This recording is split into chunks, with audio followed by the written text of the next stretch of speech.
நமது தமிழர்களின் மரபியல் வாழ்வில் பல விசேஷங்களும் வழிபாடுகளும் வகுக்கப்பட்டிருந்தாலும் உணர்வு ரீதியாகவும் மன ரீதியாகவும் அணுகப்படும் ஒரு வாழ்வியல் வழிபாடு தான் அமாவாசை. வருடத்தின் 12 மாதங்களிலும் அமாவாசைகள் அனுஷ்டிக்கப்பட்டாலும் மிக முக்கியமாக 3 அமாவாசைகள் வழிபடப்படுகின்றது. அவை ஆடி அமாவாசை, புரட்டாசி அமாவாசை, தை அமாவாசைகள் ஆகும்.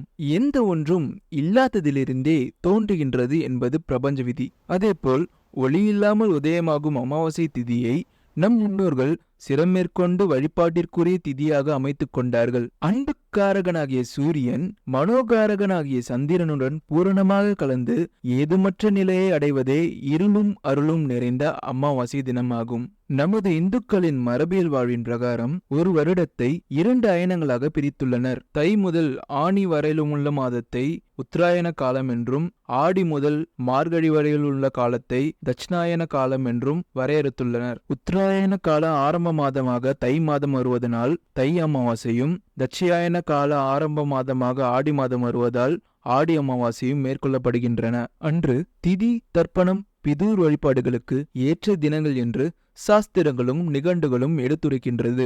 வாழ்வியல் வழக்கப்படி நம் முன்னோர்கள் ஆடி மாத அமாவாசை அன்று பிதுர்லோகத்திலிருந்து பூலோகம் புறப்பட்டு வருவதாகவும், மகாலய அமாவாசையில் நம் வீட்டு வாசலில் உணவுக்காக நின்று நாம் மனம் முன்வந்து இடும் படையலை ஆத்மார்த்தமாக ஏற்றுக்கொண்டு நாம் கொடுக்கும் சாந்தி தர்ப்பணங்களை உளமாற ஏற்றுக்கொண்டு மீண்டும் தை மாத அமாவாசையில் பூலோகம் புறப்பட்டு செல்வதாகவும் சொல்லப்படுகிறது. தை மாத அமாவாசை என்று பிதுர்லோகம் புறப்படும் முன்னோர்களுக்கு தாகம் அதிகமாக இருப்பதாகவும், எனவேதான் அன்றைய தினம் நீர்நிலைகளில் நம்முடைய முன்னோர்களுக்கு எள் தண்ணீர் தெளித்து தர்ப்பணம் செய்ய வேண்டும்.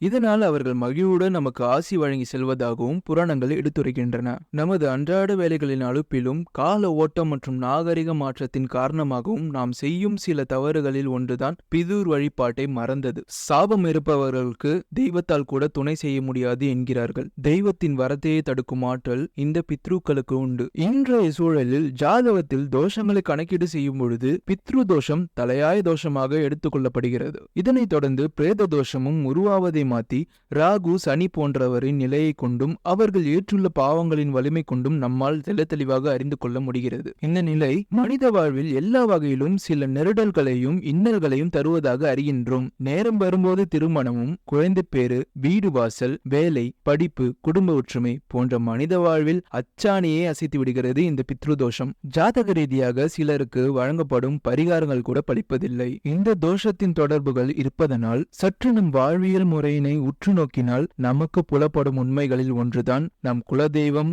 என்று நம்மால் போற்றப்படும் சக்தி. அது நமது டிஎன்ஏவான நம்மால் போற்றப்பட்ட முன்னோர்கள் என்று இப்பொழுது புரியும். நம் குடும்பத்திலிருந்து காலம் சென்றவர்கள் குலதெய்வத்தின் நிழல் பாதங்களில் தான் இளைப்பாறுவார்கள் என்பது திண்ணம். எனவே பித்ருக்களின் சாபமானது குலதெய்வத்தின் இணக்கத்தையும் அறுத்துவிடும் என்பதை எண்ணத்தில் கொள்வது மிகவும் சிறப்பு. மேலும் நாம் தர்மம் கொடுக்க உபயோகிக்கக்கூடிய பொருட்கள் எவை என்றும் அதன் தன்மைகளையும் சற்று ஆராயலாம். தர்பை சூரியனின் முழு காரகம் கொண்ட தாவரம். எள்ளு சனி பகவானின் காரகம். பச்சை அரிசி மற்றும் நீர்நிலைகள் இவைகள் சந்திரனின் முழு காரகத்தை கொண்டு அமைய பெற்றுள்ளது. இங்கு ஆத்மாகாரகனாகிய சூரியன் தந்தையை குறிப்பிடுவதாகவும், மனோகாரகனாகிய சந்திரன் தாய் வழியை குறிப்பிடுவதாகவும், சனி இவற்றின் கர்ம வினையை குறிப்பிடுவதாகவும் எடுத்துக்கொள்ளப்படுகிறது. எனவே இந்த தர்ப்பணத்தின் அவசியம் நமக்கு இதன் மூலம் தெளிவாக உணர்த்தப்படுகிறது. திதி மற்றும் தர்ப்பணங்கள் கொடுக்கும் பொழுது 6 உருண்டைகள் கொண்ட அரிசி பிண்டம் வைக்கப்படுகின்றது.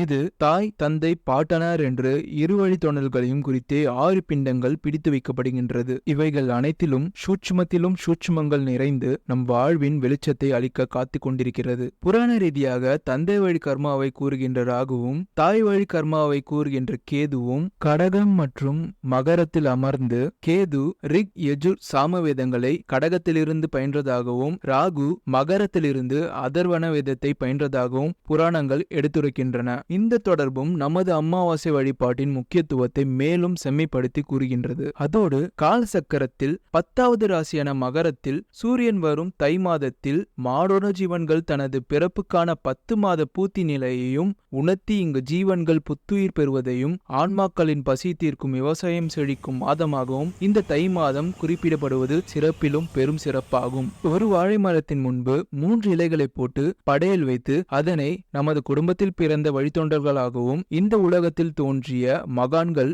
புண்ணிய ஆன்மாக்களாகவும் இந்த உலகத்தில் ஈம காரியங்கள் கூட செய்வதற்கு இயலாமல் இறந்த ஆன்மாக்களாகவும் 3 இலைகளை மனதார நீந்துவிட்டு தொட்டு வணங்கி வீடு திரும்புவதன் மூலம் பித்ரு தோஷத்தின் பாதிப்பிலிருந்து விலக வாய்ப்பாக அமையும். நேர்நிலைகளில் தர்ப்பணம் அளிப்பதும் பாவங்களுக்கு அன்னமிடுவதும் உங்களுக்கு வழிகளை ஆற்றும் மாமருந்தாக அமையும். ராமேஸ்வரம் மற்றும் திருவல்லம் சென்று தர்ப்பணம் தருவதும் பெரும் சிறப்பினை அளித்து வாழ்வில் வெளிச்சத்தை நோக்கி பயணிக்க வைக்கும்.